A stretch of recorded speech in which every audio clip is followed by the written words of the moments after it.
On this show, we follow the money, and when VSiN decided to launch our own store, the smart money was on Shopify. Getting the VSiN store off the ground was easier than we expected, and Shopify's templates and AI tools had us look incredible and professional from day one. Zero coding required. Shopify checkout keeps sales moving smoothly, and returning customers can complete a purchase in one click. Built-in analytics, you always know what's selling and where your customers are coming from and how to keep the momentum going. When questions come up, and they will, Shopify's AI assistant Sidekick is there with answers so you never lose momentum. You can check out the store at vsin.com/store. And if you're ready to build your own, all you need is the idea. Shopify handles the rest. Start your free trial at shopify.com/vsin. Shopify.com/vsin. Again, that's shopify.com/vsin. Follow the money. That's what I always say. You always follow the money. Yeah. This is Follow the Money with Mitch Moss and Paulie Howard on VSiN.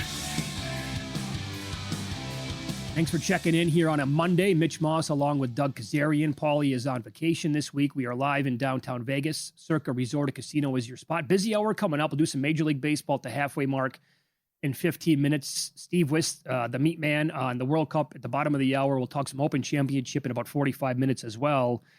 And right now we go out to the Progressive guest line as Tyler Shoemaker joins the program. Great write-ups throughout the entire year. College football, hoops, also the WNBA. You can follow him on X at TShoeIndex. His write-ups are at vsin.com. Tyler, thanks for the time today. How are you? Yeah, of course. How's it going? Going really well. I was talking to Doug about this in the previous segment. Had to turn down an invite, unfortunately, last night to go to the Aces game. They played Caitlin Clark and the Fever, and the Aces got absolutely torched in that game. You were just in Las Vegas last week. You went to a couple of games. Your impressions overall of going to their games live, and I think overall they're still championship worthy. Last night we just throw that game in the garbage, right? Because they got blasted by like 30 plus. Yeah, I mean, I think you can throw that game away, and I saw it coming in the numbers with the regression because, you know, the Aces had just killed the Mercury by almost 50 the night before. They're on a back-to-back like that you could see the writing on the wall there a little bit. But no, as far as last weekend at the games, I had a great time, really good atmosphere at the Aces games, of course. But the thing that really jumped out to me, because A'ja Wilson didn't play in either game, and obviously she's a 4-time MVP for a reason, but man, they looked really bad in both games without her. They beat Chicago in overtime and then lost pretty badly to the Fever again last weekend when I was there. So I don't know if they just have a fever problem, but they definitely did not look good without A'ja Wilson. I mean, they've played deep into the seasons, and we've seen that. I mean, last year they were pretty average until they closed the season on a 16-game win streak. So we have to remember that. Obviously, this year, Jackie Young was sluggish out of the gate. She was dealing with the loss of her father, so obviously that was justifiable. The same thing happened to Kelsey Mitchell 2 years ago. So these are long seasons, and I think Mitch touched on it, and it was a great point in the last segment, is that they're not used to this schedule, whether it's back-to-backs. It's a different schedule. It's a longer season than we saw a couple years ago, right? That was the increase in games. And I just think overall it's draining, right? There's more media attention. There's more of a soap opera in certain ways, especially the Fever, who have won seemingly every game. And then also junctures of the season. All these teams coming out of the Commissioner's Cup break, they were struggling to score in the first half. I think 7 of the first 9 games out of the Commissioner's Cup break all went under, and most of them were by like 25 points. And I think that is a huge variable in the handicapping. We can't just compare scores or data and look at every game and every team's performance in a vacuum. Where they are in the schedule, obviously, like you said, A'ja Wilson missing some games here and there. I mean, you have to almost throw it out. So I think that's really sort of a fun challenge of handicapping these teams because there's such a fluidity to this season and just the newness to everything for all these players. Yeah, absolutely. I mean, I think that kind of comes with the league expanding and the league growing in popularity. Like you said, I think this is something the players are going to have to get used to as the sport continues to grow, as we've seen it grow over the last several years. It's only going to continue to get bigger. You know, they got the new fat TV deal, so more eyeballs are going to be on them. You know, they're expanding the season again next year. I think the thing that's really going to impact the players is as the schedule continues to expand, you get more back-to-backs, you get more two games in 3 nights, 3 games in 4 nights, those type of things. Like the injuries and the depth of teams is really what's going to come into play in terms of handicapping this as we get into this new world of a really popular WNBA. Sure. So then what do you want to do with the team that they blasted by 48 the other day? It's Phoenix. They're 8-16 on the year. They're a massive dog tonight as they get basically, one of, if not the best teams in the entire league. Do you want to take the dog here in this spot? Yeah, I am. And you're right. I do have Minnesota as the number 1 team in the league. Unsurprisingly, Olivia Miles has been fantastic all year, and they expect to get Nafisa Collier back soon. But for tonight, I only make the game Minnesota -11. So I took Phoenix plus 12.5 tonight. I think it's a really good bounce back spot for them after getting blasted by Vegas in their last game. So you were very specific with your numbers with that comment, but also you talked about a bounce back spot. That's narrative. Do you kind of blend the two and you kind of sort of gut check with numbers? How do you go about it in that regard? Yeah, absolutely. That's a good question. And that's something in my evolution, as a handicapper and as a modeler over the years, before 5 years ago, I would just play the number no matter what and not really look at anything else. But I've learned there's definitely an art and a science to handicapping, and I'm getting better at blending the two together. It's Follow the Money here on VSiN, the Sports Betting Network. Mitch Moss along with Doug Kazarian. Tyler Shoemaker is our guest. Follow him on X at TShoeIndex, and he's on the Progressive guest line. How about the other game that we have tonight? Any action for you in that one? Atlanta, a big, 8.5-point favorite here. Yeah, I didn't play anything only because Angel Reese is questionable. She missed their last game, and they looked terrible without her. With her in the lineup, I would make it Atlanta -9. And I do think Atlanta's due for some positive regression here because they've really been playing terrible lately, even with Angel Reese in the lineup, much lower than their season-long average. So I think they're going to bounce back here eventually as long as Angel Reese gets healthy. And the Sparks have won a couple games in a row finally after looking really, really bad for a stretch. I would be on Atlanta. If Angel Reese plays, I'm on Atlanta, but otherwise I've got nothing. Yeah, I want to ask you about that in terms of your math modeling and everything. How much does she factor into the point spread? Because obviously the low-hanging fruit to all the people who don't follow the sport hate her or mock her because of the me bounds and the missing layups. But she does impact winning in a lot of ways, rebounding, but also just passing and other things. She also can hurt them for sure. How much of an effect on the point spread does she have, especially if Brianna Jones still isn't back, although she's questionable tonight? Yeah, I would say Angel Reese is worth about 3 points to the spread. But kind of one thing that I've learned over the years is there's the value that a player has to the point spread in terms of what the line should be, and then there's the value, the unquantifiable things that person brings to the team. And I think that's where the edge would be had. And that's why if she's out, then I'm out on the game altogether, because I think what she does for them just from an energy and attitude standpoint, I don't think can be replicated with anybody else they have on the roster. That's a really well said. I've tried to quantify it. Point guards just sort of have a sort of an extension of the coach on the floor and things like that. There's an element of what she does that she has a presence to her and a celebrity status to her, and her impact on teammates, especially those that may not be that good or may not be that comfortable, whatever it is. I've been trying to articulate and grasp that. So I really appreciate how you phrase that, or impact on the point spread in terms of pure numbers, and then the actual outcome of the game. I mean, they lost as a sizable favorite in their last game to Portland, who's not very good at all. Not horrendous, but not good at all. So I'm ready to fade this Sparks team. I think they're horrendous defensively. Yeah, they had a couple wins that they just came off of, but they were prime spots for them, facing the Fever, who were kind of checked out and looking ahead to the next game. And then even their most recent win, Chicago's nothing special at this version of them, at least. So I think the Sparks are ripe to get rolled here.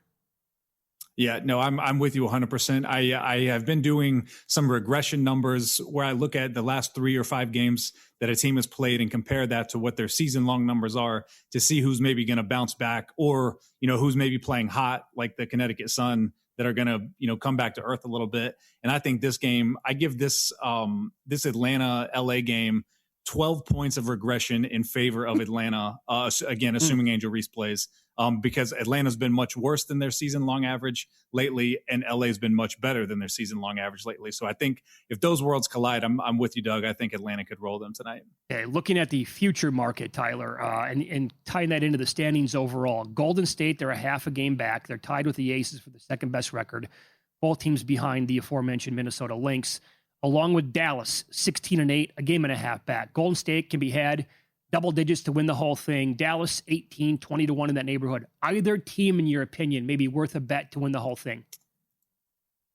I mean, either way would be not a terrible bet. I think Golden State's floor is probably higher than the Wings. I think the Wings' ceiling is probably a little bit higher than Golden State's.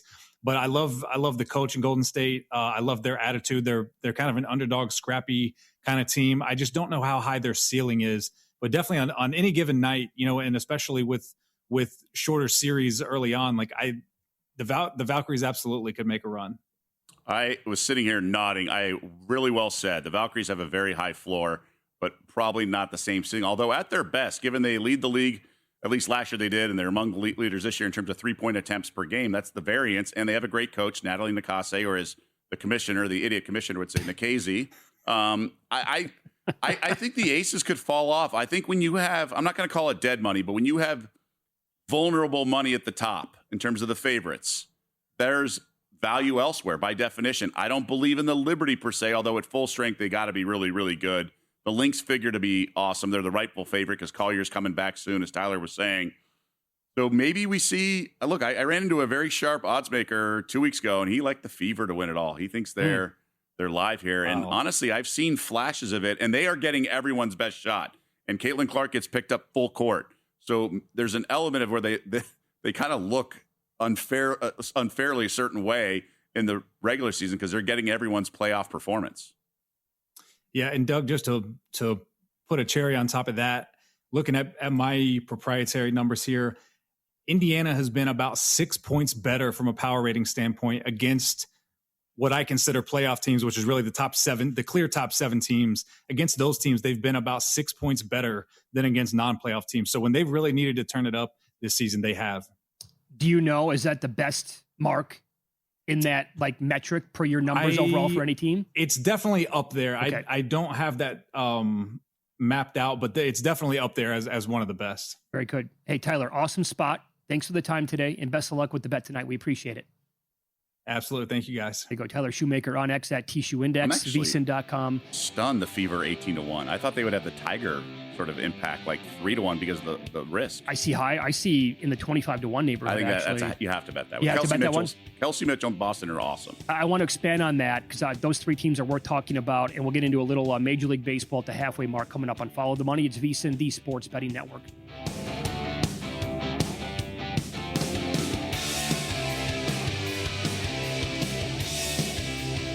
Let me get your attention real quick, podcast listeners. I've got something for you that almost feels too good to be true. First, credit where credit's due. If you're listening to this podcast, you're already leveling up your betting game. You're riding along with our best bets and top angles. And when there's a good game on, you're getting involved with a few props and alt markets as well. There's one more layer if you really want to step things up, and that's VSiN Pro. I've mentioned it before, but things are only getting better for our pro subscribers. We just rolled out our MLB prop projections, breaking down some of the best edges across strikeouts, hits, home runs, and more. And that's on top of everything else pro subscribers already get, including public betting splits, expert picks, and betting guides across the sports calendar. If you haven't tried it yet, stop sleeping on it. You can get your first month just $9.99 or save big with promo code POD26 on the annual subscription. Hit the link in the description and start cashing in with VSiN Pro. All right, back to the show.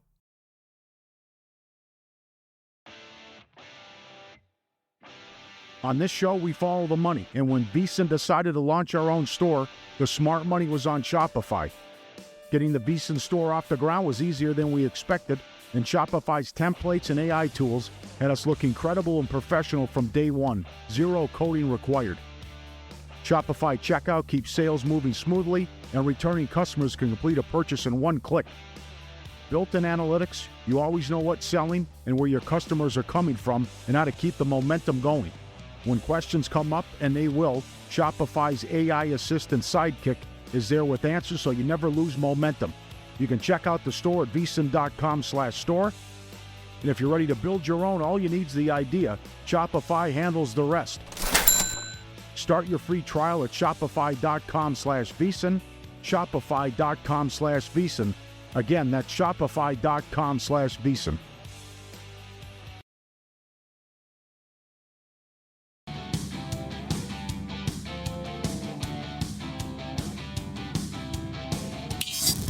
This is Follow the Money on VSiN. Winners Circle Proxy and VSiN are giving away 2 incredible prize packages that will put 2 lucky fans into the world's biggest football contests for free. One winner will receive a $1,000 entry into Circa Survivor, and another will win a $1,000 entry into Circa Million. Both winners will also receive a full season Winners Circle Proxy service, a VSiN studio tour, and a free month of VSiN Pro. Enter by Sunday, August 2nd for your chance to win. Visit winnerscircleproxy.com/VSiN to enter today. That's winnerscircleproxy.com/VSiN. Okay, Doug, going back to that conversation with Tyler Shoemaker on looking at the future market for the WNBA outrights now, the 3 teams that we brought up, Golden State, they've won 7 straight, tied for the second best record in the entire league. The best number that I'm seeing right now on the screen is 10. You might be able to find a little bit better than that somewhere. You poo-pooed the Dallas Wings during the break. At the current price. At the current price, right. Yeah, I have them at 30, 35 to 1 because I thought they would get a lot, maybe some of the bigger names in free agency. That did not happen, but they're obviously pretty good and have upside for sure. Well, I mean, the Becker-Shepard combo was pretty damn awesome. Correct. I just thought with all the salary, see, I hate Arike. Ogunbowale, she's terrible. She's a net negative. Her usage is awful. I thought they would move on from her and then get one of these big free agents because basically the entire league was a free agent this year because of the collective bargaining agreement, all the salaries going up. So anyone who wasn't on a rookie deal each of the last 2 years would be, viable to sign. And they didn't really get anyone, but except for Shepard. I just didn't think she'd be this awesome. But Arika's kind of a wasted money. Now she'll win a game for them. I mean, she shoots like crazy. She's just fires from anywhere, and some will go in. But I think over the course of a series in the NBA Finals, the WNBA Finals is now best of 7. Last year was the first year that was instead of best of 5. Right. I think she's just a net negative. So at this price, I don't love it. And then again, like prediction markets, I'm looking at the Fever around 6%. It looks like nationally Hard Rock has plus 2250 on Indiana. That to me, what you were saying again, Dan, that feels like a number that you probably need to bet. I agree. Now, I think the top teams are there for a reason. I do think the Aces can put it all together because I'm sure they do have Aisha Wilson, and some of these role players are really starting to produce as well. So maybe they're a little deeper than I thought. But, I mean, Chelsea Gray got hurt a few years ago in the WNBA Finals. She has bad knees, and she's at the tail end of her career. Maybe injuries occur. I think the Lynx are going to be absolutely outstanding when Afisa Collier comes in. Sometimes your best player comes and you have to change the offense. She won't. She's like a poor man's Jokic. She's a mobile kind of stretch 5, but can also run the offense through her. She's fantastic. Would have won the MVP last year had she not gotten hurt. Liberty, I understand the upsides there, but I think their coach is kind of an idiot. He's a rookie coach, former assistant under the Warriors, and he just hasn't sort of looked the part in certain game situations. They are deep and they are loaded, and obviously Satu Sabali is going to only improve, and she's been out so much. But I also think they're so beatable in a weird way. I think so too. So they're soft favorite, if you will. They were the outright favorite to begin the season. And some of these other teams, like we'll see how good the Dream are. They have a great home court advantage. Brianna Jones hasn't even played yet this year. She's their starting center and a former All-Star. And then obviously huge drop off after the Fever. So those are the only teams that can win, those top 7. But I think the Fever are value. Yeah.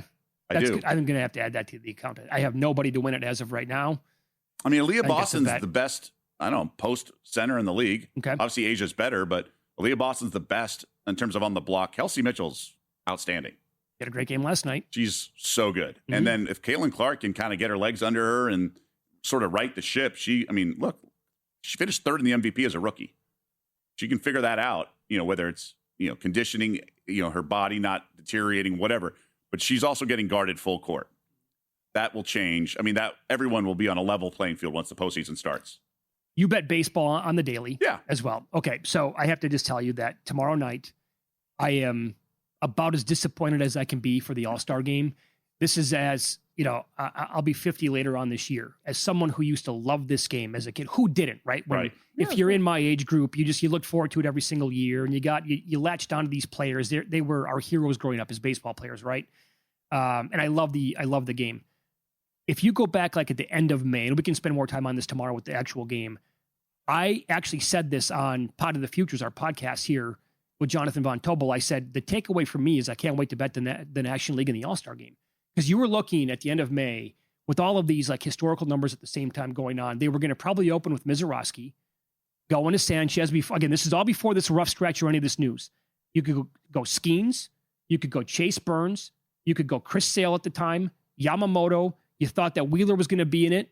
And then they can close up shop with Mason Miller. At the same time, guys like Scuba was injured. The Crochet news had come out like he wasn't going to be around. Like this is going to be a complete advantage for the National League. Can I lay like $1.35 right now? Thank God I didn't, because now we have learned that so many of the guys will not be participating, and just the luster's gone now. Wow, I heard you mention it on the show throughout the last couple months, and I thought about it, but then someone said, "Is it first three under better bet team totals?" I'm here for all of it because these guys do take it seriously. These guys care about winning, and the pitching is obviously you can just use a guy for an inning or whatever it is. The lineups are also pretty loaded too, and does good hitting beat good pitching? Because some of these pitchers, some of these pitchers throughout the year have been hittable. Well, I mean, Sanchez is starting. Obviously, he was hittable the first month. Yeah, no, things have changed for sure. But if we could go back and had played the All-Star game on like June 1st. Right. No, look, we've had a bunch of unders. Remember, they, first of all, one league won forever in a row, and then we've had a bunch of unders. So it's not a crazy thought. It's tempting because you see these guys just bring it for an inning, and you're saying, like you said, Mason Miller to lock it up at the last inning. Well, because you were going to get guy after the pitcher after pitcher. So you're just off. You're off. I'm off it now because like Mizorowski not being a part of it. That's Wheeler not even getting invited, and then we have injuries, declining. And then he declined, which I don't blame him, by the way. So those couple guys that are out is enough to get you off the wager. Well, that and also Sanchez. Let's be honest here, right? He had a lot of walks, to be honest, at the beginning of the year. Yeah. I mean, he actually kept most of those games were one or under something. And Skeens today. He got run support finally yesterday, but I thought he was going to be completely in form a month and a half ago. Not exactly the case. So I have cooled. Betting overs in this game is really hard because it's obviously cluster hitting, right? It's to score in baseball. You just need all the, so many things to happen. And you got me thinking if there's line value, should I be betting these team total unders and stuff like that? Maybe. I liked what you guys said last week in terms of the MVP later inning guys. Come in, you can get 50-1, 60-1 on some guys. And if they have a big hit in a 2-2 game, it's such a stupid index, which is variance, which means I love leaning into variance, which means you should bet on stuff like this. I mean, because you figure, remember there was an All-Star game recently where Aaron Judge, I think he batted once, he bailed, he caught a flight to get out of there. I mean, Chris Bennett was talking about the home run derby. There's no reason one guy should be 9-1 and another one should be 11-1. All right, they should all be. What are we doing here? I know. I agree with that, actually, yeah. So there's also this. What a tweet. I don't know this person. Is it Lachlan March? Dylan Cease, first Blue Jay starter to start the All-Star game since Roy Halladay in 2009. Christopher Sanchez, the first Phillies pitcher to start the All-Star game since Roy Halladay in 2011. And they're by default, though. I mean, they wouldn't have been the regular starters, right? If some of these guys weren't hurt. I guess Cease would. Agreed. Well, Schlittler's not going to be in it, right? Because he just pitched. Yeah. I think Cease can win the Cy Young. Yeah. He can, obviously. He can. I hope not. I have nothing on him. And I did get... I'm not Matt Humans here sitting with Schlittler at 300-1. But I told him to put it on prop swap because they're going to baby him. Not that, he showed some toughness. He was like, I haven't hit a wall. Remember after he had that one bet, I loved, as a baseball fan, I loved hearing him and seeing him say that. But I do worry that the Yankees are just going to preserve him for the postseason. And some other guy is just going to shine the last month or so of this regular season. I think the number that I got on him was not 25. I think it was 20-1. And the reason why I bet it is because it was right away, like in April. But I was also a FOMO bet because I kept hearing Matt say he's got 300-1. I'm like, if he wins and I don't have anything on it, I'm going to be so mad. You love these awards, Mark. I've also cooled a little bit over the years. I feel like you have a lot of positions in a good way. Like you have some position. So the guy I was telling you who I ran into for the WNBA, he corners the market in the WNBA MVP. Oh, does he? Okay. A large reason for that is because the odds makers don't adjust on a daily. Okay. So there's lag there to really just guarantee profit because it eventually becomes 2 and 3 horse races. Right. And then, so if you have, last year he had Collier at a big position. And then once Asia was getting up there, just might as well just keep adding her. Yeah. And then eventually you squeeze out a sizable, if you do it in big increments, you can get a nice secured profit. How many players can actually win it this year in the WNBA? Ooh, that's a good question. Asia, Paige, Yeah, sure. There's a path there. I mean, Miles for sure. I would have her second favorite. You would. Okay. Can Shepard win it? I think she's a distant fourth or fifth. Am I blanking on someone? Her numbers are incredible. I know, but she plays with one of the. That's the thing. Can she overtake Beckers? Yeah, her own team? There's a path there for sure. Okay. Just because they play such team ball, and actually Beckers is not a ball hog. That's going to hurt her. Wow. Up next, the Meat Man Steve Wiss on the program. We'll get his analysis with best bets for the 2 semifinal matches that we have in the World Cup beginning tomorrow. And I have to run this by him. Is Jude Bellingham worth a bet to win the Golden Ball Award? Coming up next.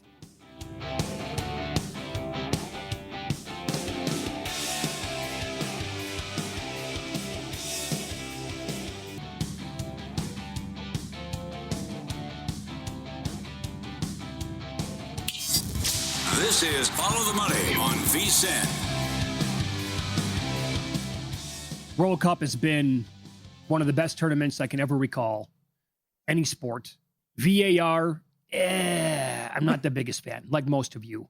But we'll talk about it here. We have 2 bangers, Doug, lined up in the semifinals beginning tomorrow. One then, one on Wednesday. Then we'll have the third place game and the title game coming up this weekend. We go out to the progressive guest line. The Meat Man, Steve Wiss, joins the program now. Betting Weekly Studios and Because We Win podcast. Hey, Steve, thanks for the time today. How are you? Hey, guys. Yeah, pretty good. Did I hear the words VAR? How long have we got? Because that is a topic which has sent me crazy for the last 5 years, I think. Oh, no question. Well, as somebody, obviously, who supports England, what'd you make of that goal right before halftime that hit the wire for the camera, and they allowed it? Well, according to FIFA, the detector in the ball did not register it hitting the wire. So I suppose we have to go with what FIFA say, don't we? Okay. Or do we have to? Listen, look, I think there's been a lot of kind of controversies in this World Cup. Even from that England-Norway game, I felt that the penalty England got given in extra time and then was taken away. It was meant to be for clear and obvious mistakes for and against, and it ultimately hasn't worked. But it is what it is. It's the system we've got. I've got a horrible feeling the World Cup final, maybe one massive decision might be decided by VAR. Oh, boy. So what's your advice, whether it's to yourself or to our audience, in terms of betting this stuff? If you can't even trust, because I got burned. I had Norway to advance. I really had Holland for a golden boot, as you very well know on our other shows. And then also I had Switzerland to advance. And I feel like I was right there until some other stuff. So what's your advice to the audience in terms of having to trust this stuff? The worst thing about VAR now is when a goal scored, you can't really celebrate it as much as you used to be able to because you worry that it might get chalked off. I think from an emotional point of view, because loads of us are betting in play, you've got to stay as calm as you possibly can. And you've almost kind of got to be ready for a decision to go against you. And I suppose the same is for the head coaches and the players as well. They've got to be ready for, VAR intervening. And that's the best way I can say, really. Just don't get too hot-headed about it. Don't get too frustrated because it's out of your control. Well said. Follow Steve on X at MeatManSoccer. You've been joining us a couple of times a week throughout the entire tournament. And last week, when we learned that it was going to be the look-ahead number on Spain-France was going to be about 2.5 for the total, your immediate reaction was, oh, mamma mia, we are getting goals in that match. You've had a couple of days to break it down, analyze. Are you sticking by that? Absolutely. Yeah, I go straight on the overs when we knew the matchup. I think over 2.5 goals, around about -110. I think it's the best bet of all the semi-final bets that you can have. I'm bringing a mini step ladder out here for over 3.5 goals as well, plus 210. Because I do think the offenses ultimately win out. Because last year, the two teams met in the Nations League final. Spain actually won that match 5-4. I don't think we're going to get 5-4, but it was a clear demonstration that since the Spain beat 2 years ago, Spain won the big match in the Euros in the semi-final. I think France are going to get revenge this week because I think France have got better since the Euros, and this version of Spain isn't quite as good. Possibly one of the reasons for that is Lamine Yamal is not at 100% level.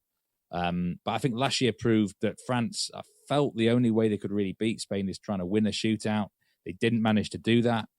This time around, I will be thinking that France can get that revenge. But rather than play any side or even a team to go through, it's got to be the goals line for me. I'm going to bet on the overs.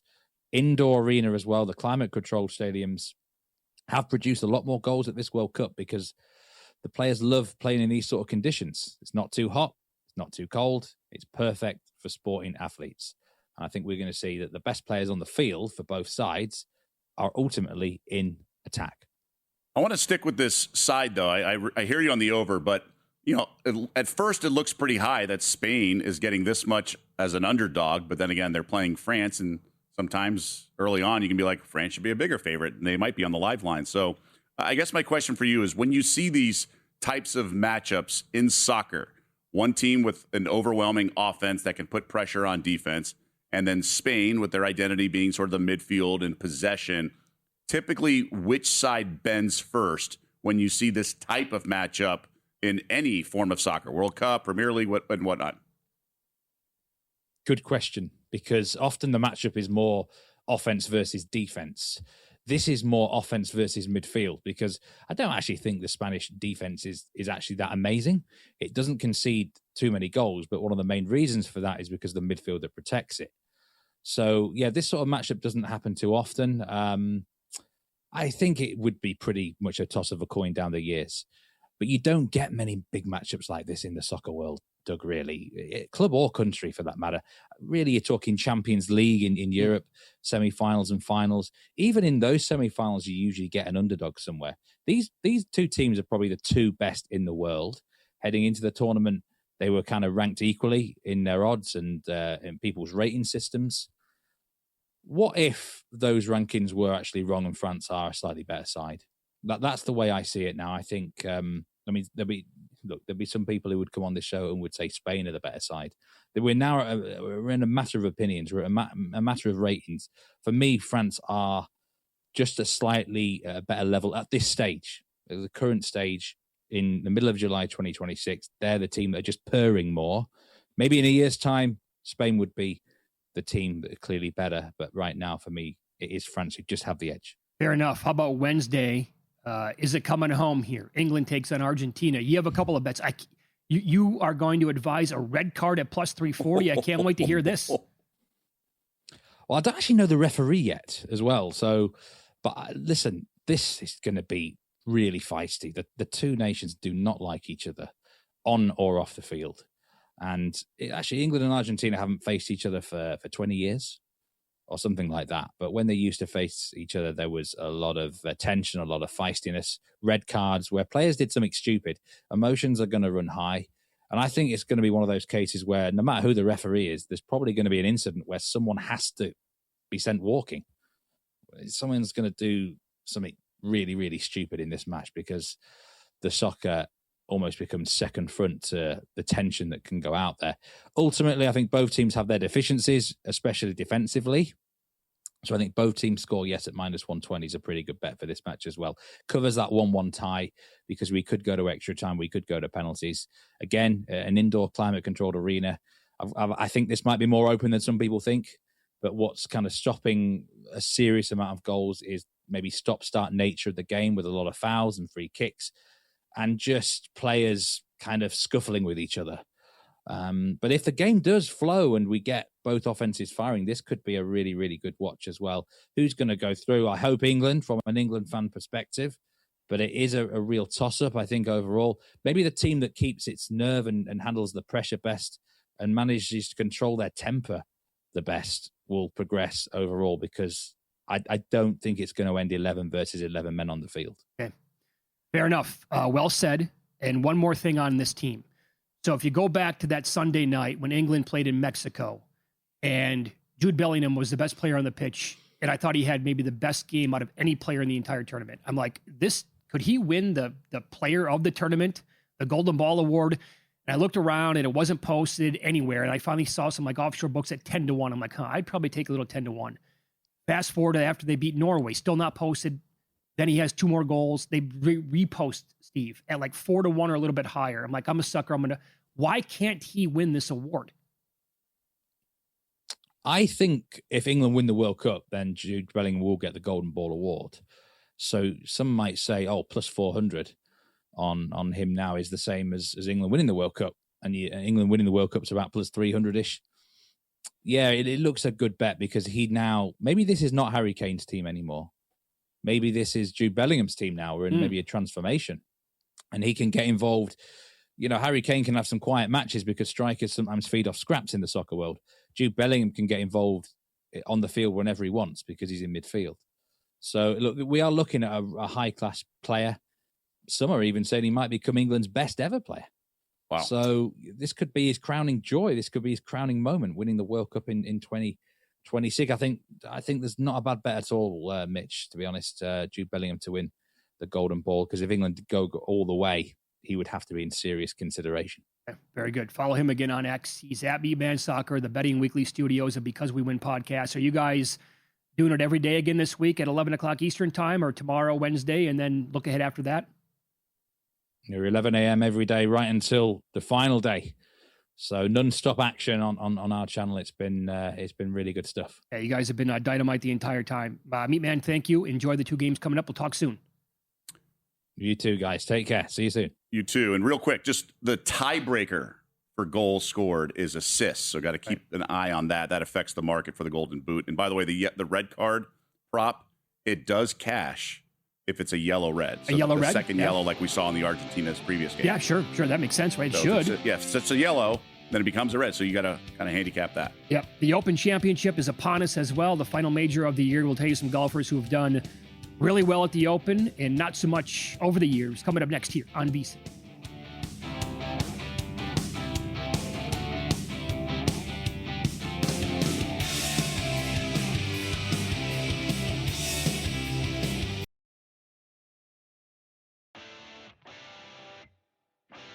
On this show, we follow the money, and when VSiN decided to launch our own store, the smart money was on Shopify. Getting the VSiN store off the ground was easier than we expected, and Shopify's templates and AI tools had us look incredible and professional from day one. Zero coding required. Shopify checkout keeps sales moving smoothly, and returning customers can complete a purchase in one click. Built-in analytics, you always know what's selling and where your customers are coming from and how to keep the momentum going. When questions come up, and they will, Shopify's AI assistant Sidekick is there with answers so you never lose momentum. You can check out the store at vsin.com/store. And if you're ready to build your own, all you need is the idea. Shopify handles the rest. Start your free trial at shopify.com/vsin. Shopify.com/vsin. Again, that's shopify.com/vsin.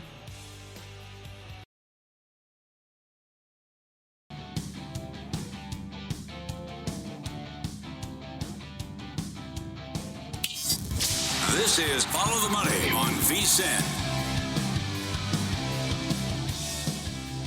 Welcome back. We are live downtown Vegas. Circa Resort and Casino is your spot. Mitch Moss along with Doug Kazarian. Paulie Howard is on vacation this week. By the way, one note, the Pistons in the Summer League, they were bet up to, 9.5, maybe 10 today? They just got blasted by the Knicks by 11.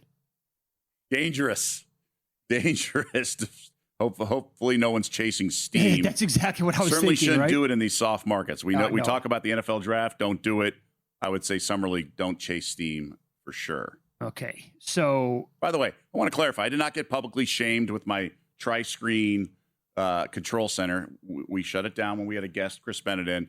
Then I realized tonight is such a slow sports day. I don't need the live odds up. I don't need like I usually do. Okay, I got to be honest. Okay. Like during the show, I try to give you some eye contact, right? There's some nonverbal stuff going on. I'm listening to what you're saying. Sure. I'm pretty aware of my surroundings. I didn't even see you with a tri-screen setup at all. That guy? I didn't even see it. Yeah, we had first block only though, but still the entire first block.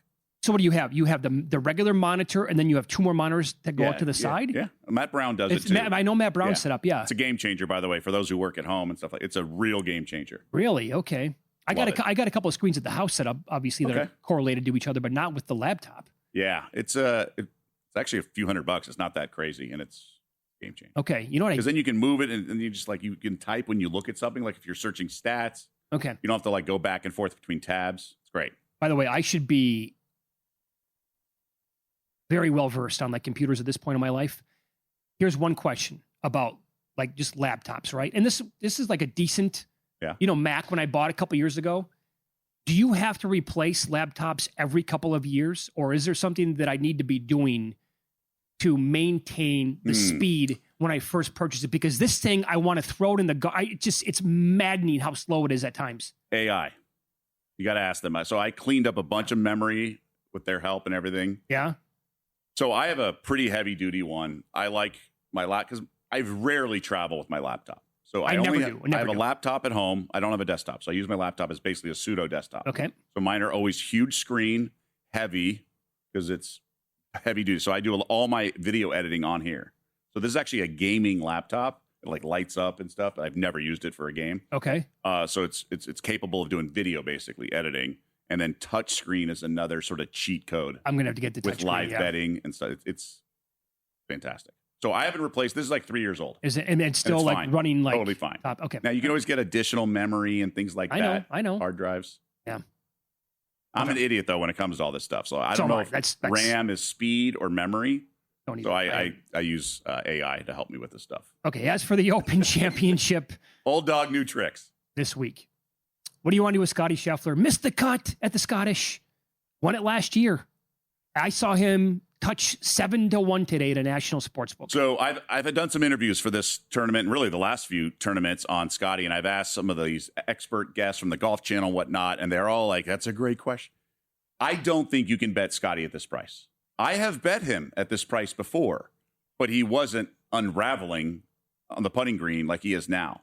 When you have a price this low and somebody has shown zero reason to back him, the margin of error is obviously small when you're trying to pick him to win the whole thing. I just don't think you can do it. Now, in our world, in our betting world, we have to anticipate, not react. We can't just react to what we last saw. We have to get ahead of it and just project. But that, I don't think that, because he might get back to being vintage Scotty in 6 months. Sure. We don't know it's around the corner. Now, if you were 15-1, 20-1, fine. But I just think it's been a losing proposition for the last month or so. And I frankly, the last major, I was shocked. As many sharp people as I respect were betting Scotty at those prices. I just don't think you can until he figures out the flat stick. I know he won last year, but at these prices, there's just no glimmer of hope that he showed in the final round or something that we think that he's solved this puzzle and it can carry over into the Open Championship. You want anything to do with Rory? That was a wild, trust me, I was on him top 10 big this past weekend. I don't know what happened on Saturday. Other than there was a delay. However, he was the co-leader after day one and after day two, and seemingly every other golfer was posting or on pace to have a career round on Saturday, but Rory. And he just had one of those rounds. I'm like, what is happening right now, man? I'm not betting on him because the price is a little lower than I want. A little too low but this week, matchups, all that stuff I would, because I think the mental hurdle, once he got the career Grand Slam, he's looked the part. He's played just easy, right? The burden, the monkey's off his back, so to speak. And obviously he wasn't flawless at the Masters this year, wire to wire. And he was shaky on Sunday at times. He lost the lead. He had to save himself a lot. Right. But that's just golf. But I do think he's someone that I think, now his ball flight is not conducive to links golf. You would think a guy from Northern Ireland, it would be, but that's not the case. He's got a higher ball flight than some others, but he obviously understands the conditions and whatnot. Right. So in a matchup or something, I wouldn't be concerned or anything, regardless of what happened this weekend. I would consider him for placements as well. I'll see what the best numbers are going to be. Maybe tonight, tomorrow, whatever. And Circa always adjusts their odds like throughout the week and get some really good. Now, he was plus 145 to go top 10, and thank God that one came home. Matt Fitzpatrick was uber popular again this past weekend. Almost got the job done, did not. Some of his recent, and I get it, different courses here, but at the Open, a 4th, 50th, 41st, 21st, 26th, and 20th for Fitzpatrick. By the way, you mentioned Circa. If you're betting at Circa Sportsbook for a limited time, you can fund your wagers and contest entries with crypto using BurraPay and pay no BurraPay transaction fees. It's fast, secure, and another way Circa continues to innovate for sports bettors. Visit BurraPay.com to learn more and take advantage of fee-free crypto wagering before August 31st exclusively at the Circa Sportsbook at Circa Resort and Casino. BurraPay transaction fees waived as part of campaign standard cryptocurrency network, and exchange fees may apply. And I can vow for this. I did it, no fees, recently to my account. Did you really? Yeah. Very good. I love how they're innovative and ahead of the game. Yes, and there's actually machines here, and Yeah. I think other places where you can convert, and it's a whole Yep. process. I have not done that, but at the counter down here, I was one of the guinea pigs too. Like they're like, hey, we got to figure this out. Let's trial and error. Okay. So we troubleshoot it. Good. Worked. I think Fleetwood's going to be popular again this week just because it's Tommy Fleetwood and this is Links Golf, but he's missed several cuts at the Open Championship. I'm going to have nothing to do with Fleetwood, I don't think. Here's the thing. I want a little action on Justin Rose this week, but he's too low in the outright market. He's like 30-1 in that neighborhood. I think I'm going to have a ticket on Rose first round leader. I'm not a big golf bettor. My volume is very low. I aggregate. I listen to your show and your guests, talk to other guys. You can't do it all, right? Of course like, not. You know, I'm talking first quarter team totals in the WNBA. I can't be quote unquote expert with all this stuff, but I try to use my betting knowledge, just the industry, and extract information. And there's certain tricks of the trade, like with these segments and stuff, these guest segments. Sometimes guests don't love every play that they have to present, if you will, to fill an entire block or whatnot. So you can tell sort of the joke I always used to use, not that I'm married, but maybe you can identify it. It's like, you know, when a wife holds two dresses, which one should I wear? You kind of know which one you have to pick, right? Is that You're aware. Is that how it goes? You know how the game is played. So yeah. when you hear someone, you kind of can tell which one they're more confident in, and that, or just the information, the presentation of the play makes more sense. So sometimes I'll hear a nugget, apply it to a matchup or whatnot. So I'm looking forward to your guest this week and some other shows as well I'll be listening to. So here are a couple of bombs that I would look at this week. I'm perking up already. Now, here's the thing. Jackson Suber, his recent form at his events that he played, right? 19th, 4th, 67th, 4th, miscut 30th and 6th. I was shopping around today. I saw as low as, I think, 150-1. I found 350-1, limited to $31. Shocking. So I'm not even going to qualify that as a bet. 250-1 is still out there. I might add more on that. We'll see. But Victor Perez, he was really good this weekend at the Scottish. Finished ninth the weekend before. Did not golf for a couple of weeks before that, but a 16th, a 23rd, and a second before that. He's a bomb at like 150-1. Now, obviously the payouts aren't quite the same, but they're all commensurate. Do you go first round leader because you only need one round instead of 4 rounds? On some of those guys I will, yeah. Now, the odds aren't going to be as high, but you're asking them to do less as well. Sure. Some guys that will be higher, like a Scotty to lead the league, to lead the first round will be 12, 14, 16-1. Right. But he's also like, he's not good in the first round though. Typically. Right. I do like those. I also like the markets without Scott. I think there's ways to do this. I don't get into the top 10, top 20. I just don't because it's. Oh, those are my favorite. I know, but it's just, again, I can only bite off a few things. But I do like the field without the big 5 or whatever. I'll do that and just take a lower cut of like a bomber. Okay. Have we seen a tournament recently where it's actually been rewarded? Maybe a year ago, this tournament when Scotty won. Yeah, probably. Well, yeah, that's definitely one of them. The Masters this year. I'm trying to remember who was second last year. That ticket won. It did. Let's follow the money. Right, this year Masters. Here on VSiN, the Sports Betting Network. Mitch Moss along with Doug Kazarian in for a vacationing Paulie Howard this week. More on the World Cup coming up next. Chris Vasily is going to join the program. Does he see goals scored tomorrow and Wednesday? We'll find out next.